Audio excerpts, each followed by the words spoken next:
ಸಂವಿಧಾನ ಜಾಗೃತಿ ಕಾರ್ಯಕ್ರಮ ಅಂಥೇಳಿ ಒಂದು ರೂಪಿಸಿ ಏನಕ್ಕೋಸ್ಕರ ಈ ಕಾರ್ಯಕ್ರಮನ ಅಳವಡಿಸಿದ್ರು ಅಂದರೆ ಅದನ್ನು ಫಸ್ಟ್ ನಾವು ತಿಳ್ಕೊಬೇಕಾಗ್ತದೆ. ಏನು, ಈಗ ನಮ್ಮ ಸಂವಿಧಾನ ರಚನೆಯಾಗಿ 75 ವರ್ಷ ಆಗಿದೆ. ಆದರೂ ನಮ್ಮ ಸಂವಿಧಾನದ ಬಗ್ಗೆ ನನ್ನ ಒಂದು ವೈಯಕ್ತಿಕವಾಗಿ ಹೇಳಬೇಕು ಅಂತಂದರೆ, ನಮ್ಮ ಸಂವಿಧಾನವನ್ನು ಅರ್ಥಪೂರ್ಣವಾಗಿ ಪರಿಪೂರ್ಣವಾಗಿ ಅರ್ಥಕೊಂಡ್ರಂಥ ಜನಸಾಮಾನ್ಯರಲ್ಲಿ 10% ಸಿಕ್ಕೋದು ತುಂಬ ಕಷ್ಟ ಅಂದ್ಕೊತೀನಿ ನಾನು. ಯಾಕಂದರೆ ನಮ್ಮ ಸಂವಿಧಾನನ ಪಠ್ಯಪುಸ್ತಕಗಳಲ್ಲಿ ಸ್ವಲ್ಪ ಅಳವಡಿಸಿದ್ದಾರೆ ಅಷ್ಟೇ, ಪೂರ್ತಿಯಾಗಿ ಅಳವಡಿಸಿಲ್ಲ. ಅದನ್ನು ಮುಂದೆ ಈ ನಮ್ಮ ಸರ್ಕಾರಗಳು ಆ ಪಠ್ಯಪುಸ್ತಕಗಳಲ್ಲಿ ಸಂವಿಧಾನವನ್ನು ಸಂಪೂರ್ಣವಾಗಿ ಅದನ್ನೇ ಒಂದು ಸಬ್ಜೆಕ್ಟ್, ಒಂದು ವಿಷಯವಾಗಿ ರೂಢಿಸಿ ಮಕ್ಕಳಿಂದಲೇ ನಮ್ಮ ಸಂವಿಧಾನ ಬಗ್ಗೆ ತಿಳಿಸ್ಕೊಂಡ್ರೆ ನಮ್ಮ ದೇಶದ ಭವಿಷ್ಯ ಇನ್ನೂ ಉಜ್ವಲವಾಗಿ ಬೆಳೆಯೋದಕ್ಕೆ ಅನುಕೂಲ ಆಗ್ತದೆ ಅಂತೇಳಿ ಈ ಕಾರ್ಯಕ್ರಮದಲ್ಲಿ ನಾನು ತಿಳಿಸೋಕೆ ವ್ಯಕ್ತಪಡಿಸ್ತೀನಿ. ಆಮೇಲೆ ಏನು ಇದು ಯಾಕೆ ಈ ಕಾರ್ಯಕ್ರಮ ಮಾಡಿದ್ರು, ಊರೂರಿಗೂ ಬಂದು ಈ ನಮ್ಮ ಸಂವಿಧಾನದ ಬಗ್ಗೆ ಹೆಚ್ಚಿಗೆ ತಿಳುವಳಿಕೆ ಆಗಲಿ, ಓದಲಿ, ತಿಳ್ಕೊಳ್ಳಿ.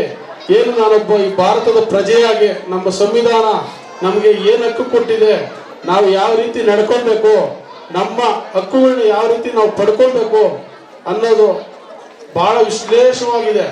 ನಮ್ಮ ಡಾಕ್ಟರ್ BR ಸಾಹೇಬ್ ಅಂಬೇಡ್ಕರ್ ಅವರು ಅಂತ ಮಹಾನ್ ವ್ಯಕ್ತಿ ನಮಗೆ ಒಂದು ಸಂವಿಧಾನ ರಚನೆ ಮಾಡಿಕೊಟ್ಟಿದ್ದಾರೆ.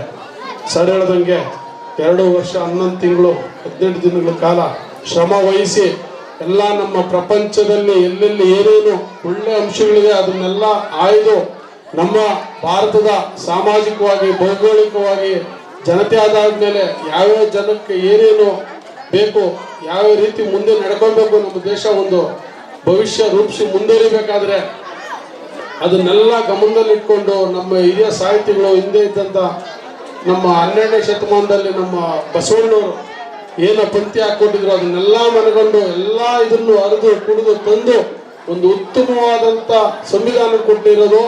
ಇಡೀ ಪ್ರಪಂಚದಲ್ಲೇ ನಮ್ಮ ಭಾರತದ ಸಂವಿಧಾನ ನಂಬರ್ 1 ಸ್ಥಾನದಲ್ಲೈತೆ ಇವತ್ತು, ಅಷ್ಟು ಇದೆ. ಆದರೆ ಅದು ಇನ್ನೂ ನಮಗೆ ಪೂರ್ಣವಾಗಿ ನಮ್ಮ ಸಂವಿಧಾನದಾಗ ಅಳವಡಿಸ್ಕೊಂಡಿಲ್ಲ.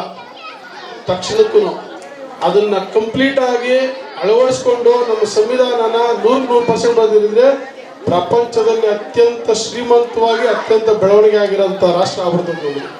ಅದನ್ನು ದಯವಿಟ್ಟು ಸರ್ ಹೇಳ್ದಂಗೆ ಸಂವಿಧಾನ ನಡ್ಕೊಂಡು ಪ್ರತಿಯೊಬ್ಬ ಪ್ರಜೆನೂ ಅದನ್ನು ಅಳವಡಿಸ್ಕೊಂಡು ನಮ್ಮ ಕರ್ತವ್ಯ ಏನು, ನಮ್ಮ ಇದೇನು, ಸಂವಿಧಾನದ ಪ್ರಕಾರ ನಾವು ಹೆಂಗೆ ನಡ್ಕೊಳ್ಬೇಕು, ಒಬ್ಬ ಪ್ರಜೆಗೆ ಇನ್ನೊಬ್ಬ ಪ್ರಜೆ ಯಾವ ರೀತಿ ಗೌರವ ಕೊಡಬೇಕು, ಯಾವ ರೀತಿ ನಮ್ಮ ಬರೀ ಸ್ವಾರ್ಥ ಬಿಟ್ಟು ಬದುಕಬೇಕು. ಇಲ್ಲೇನಾಗ್ಬಿಡೈತೆ ಈಗೆಲ್ಲ ನಾನು, ನನ್ನ ಮನೆ, ನನ್ನ ಮಕ್ಕಳು, ನನ್ನ ಸಂಸಾರ ಇದಾಗ್ಬಿಡೈತೆ. ಇದನ್ನು ಬಿಟ್ಟು ನಾನು ನಮ್ಮೂರಲ್ಲಿ ಹುಟ್ಟಿದ್ದೀನಿ, ನಮ್ಮೂರಾಗ ನಾನೇನು ಮಾಡಿದ್ದೀನಿ, ಬರೀ ಸರ್ಕಾರ ನನಗೇನು ಮಾಡ್ತು ಅನ್ನೋರೇ ಜಾಸ್ತಿ ಆಗ್ಬಿಡೈತೆ. ಸರ್ಕಾರ ಸಮಾಜಕ್ಕೆ ನಾನೇನು ಕೊಡ್ತಾ ಇದ್ದೀನಿ, ನನ್ನ ಕರ್ತವ್ಯ ಏನು, ನಾನು ಯಾವ ರೀತಿ ಮಾಡ್ತಾ ಇದ್ದೀನಿ, ಇದನ್ನ ತಿಳ್ಕೊಬೇಕು. ಬರೀ ಸರ್ಕಾರ ಅಂದ್ರೆ ಜನಗಳು ನಾವೇ ಮಾಡ್ಕೊಂಡ್ರೆ ಸರ್ಕಾರ ಏನು, ನಮ್ಮ ಸಂವಿಧಾನದಲ್ಲಿ ನಮ್ಮದು ಪ್ರಜಾಪ್ರಭುತ್ವ, ಪ್ರಜೆಗಳನ್ನ ಆಯ್ಕೆ ಮಾಡಿ ಪ್ರಜೆಗಳಿಗೋಸ್ಕರ ಮಾಡೋಂಥ ಸರ್ಕಾರಗಳು ಅದನ್ನು ಉತ್ತಮವಾದಂಗೆ ಹೇಳ್ದಂಗೆ ಉತ್ತಮವಾದ ರಾಜಕೀಯವಾಗಿ ಇದಾದಾಗ ಒಂದು ಓಟಿನ ಹಕ್ಕು ಅದಕ್ಕೆ ಎಷ್ಟು ಮೌಲ್ಯ ಐತೆ ಅಂತೇಳಿ ಸರ್ ಸಂಕ್ಷಿಪ್ತವಾಗಿ ತಿಳಿಸ್ಕೊಟ್ಟಿದ್ದಾರೆ. ಅದ್ರ ಬಗ್ಗೆ ನಾನು ತಿಳಿಸಲ್ಲ. ಅದನ್ನು ಅರ್ಥ ಮಾಡಿಕೊಂಡು ಉತ್ತಮವಾದ ಸರ್ಕಾರಗಳು ಬರಬೇಕು, ಉತ್ತಮವಾಗಿ ಆಡಳಿತ ನೀಡಬೇಕು, ಉತ್ತಮವಾಗಿ ಸರ್ಕಾರಿ ಕಾರ್ಯಕ್ರಮಗಳು ನಿಯೋಜನೆ ಆಗಬೇಕು. ಇದನ್ನೆಲ್ಲ ಮಾಡೋದು ಯಾವಾಗ ಅಂದರೆ ಸಂವಿಧಾನ ಕರೆಕ್ಟಾಗಿ ಅರ್ಥ ಮಾಡಿಕೊಂಡು ಆ ಸಂವಿಧಾನದ ಪ್ರಕಾರ ನಾವೆಲ್ಲ ನಡ್ಕೊಂಡು ಹೋದಾಗ ಮಾತ್ರನೇ ಇದೊಂದು ಪರಿಪೂರ್ಣ ಆಗಕ್ಕೆ ಸಾಧ್ಯ ಅಂತೇಳಿ ನಾನು ತಿಳಿಸೋಕೆ ಇಚ್ಛೆ ಪಡ್ತೀನಿ. ಅದಕ್ಕೆ ನಮ್ಮ ಸರ್ಕಾರ ಒಂದು ಅತ್ಯುತ್ತಮವಾದ ಈ ಕಾರ್ಯಕ್ರಮನ ರೂಪಿಸೋದ್ರೆ ಸಂವಿಧಾನದ ಬಗ್ಗೆ ಪ್ರತಿಯೊಬ್ಬರಿಗೂ ಅರಿವು ಮೂಡಿಸ್ಬೇಕು ಅಂತ ಇದನ್ನು ತಿಳ್ಕೊಂಡು, ಯಾಕಂದ್ರೆ ನಾನು ಭಾಳಷ್ಟು ಜನ ವಿದ್ಯಾವಂತರು ನೋಡಿದ್ದೀನಿ, ಡಾಕ್ಟ್ರುಗಳು, ಇಂಜಿನಿಯರ್ಗಳಾಗಿರೋರಿಗೆ ಅವ್ರಿಗೆ ಸಂವಿಧಾನದ ಬಗ್ಗೆ ಗೊತ್ತಿಲ್ಲ. ಕೆಲವು TV ನ್ಯೂಸಲ್ಲಿ ನೋಡಿದೆ ನಾನು, ನೀವು ಯಾವ ಕಾನ್ಸ್ಟಿಟ್ಯೂನ್ಸಿ ಆಗಿದ್ದೀರಿ ಅಂತಂದರೆ, ಯಾವ ಕ್ಷೇತ್ರದಾಗಿದ್ದೀರಿ ಅಂದರೆ ಆ ಕ್ಷೇತ್ರ ಗೊತ್ತಿಲ್ಲ ಅವ್ರಿಗೆ. ನಿಮ್ಮ ವಿಧಾನಸಭೆ ಮೆಂಬರ್ ಯಾರು ಗೊತ್ತಿಲ್ಲ, ಅವ್ರು ಯಾರೋ ಒಬ್ಬ ಇಂಜಿನಿಯರ್ ಹುಡುಗಿ ಕೇಳ್ತಾರೆ, ಯಾರಮ್ಮ ನಮ್ಮ ಕರ್ನಾಟಕದ ಮುಖ್ಯಮಂತ್ರಿಗಳು ಅಂದರೆ ತಡವಡಿಸೋಣ ಗೊತ್ತಿಲ್ಲ. ಅಷ್ಟು ವಿದ್ಯೆ ಕಲ್ತವ್ರೆ, ಸಂವಿಧಾನದ ಬಗ್ಗೆ ಗೊತ್ತಿಲ್ಲ. ಸಂವಿಧಾನ ನಮ್ಮ ವಿದ್ಯೆ ಜೊತೆಗೆ ಸಂವಿಧಾನದ ಬಗ್ಗೆ ತಿಳ್ಕೊಬೇಕು.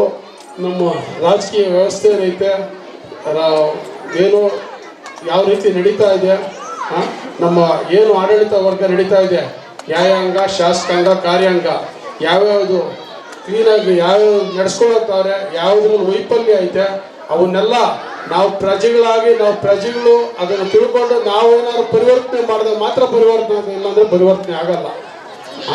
ಇದಕ್ಕೋಸ್ಕರ ನಾನು ಹೇಳೋದೇನೆಂದರೆ, ಈಗ ಈ ಸಂವಿಧಾನವನ್ನು ಅರ್ಥಕೊಂಡು ಪ್ರತಿಯೊಬ್ಬ ಪ್ರಜೆನೂ ಅದನ್ನು ಅಳವಡಿಸ್ಕೊಂಡು ನಡೆಸ್ಕೊಂಡು ಹೋದರೆ ನಾವೆಲ್ಲರೂ ಒಂದೇ ತಂದೆ ತಾಯಿ ಮಕ್ಕಳಂತೆ ಜೀವಿಸ್ಬೋದು ಅಂತೇಳಿ ನನಗೆ ಒಂದೆರಡು ಮಾತಾಡೋಕ್ಕೆ ಅವಕಾಶ ಕೊಟ್ಟಂತೆ ಎಲ್ರಿಗೂ ಧನ್ಯವಾದ ತಿಳಿಸಿ ಮುಗಿಸ್ತಾ ಇದ್ದೀನಿ. ಜೈ ಹಿಂದ್, ಜೈ ಕರ್ನಾಟಕ ಮಾತು.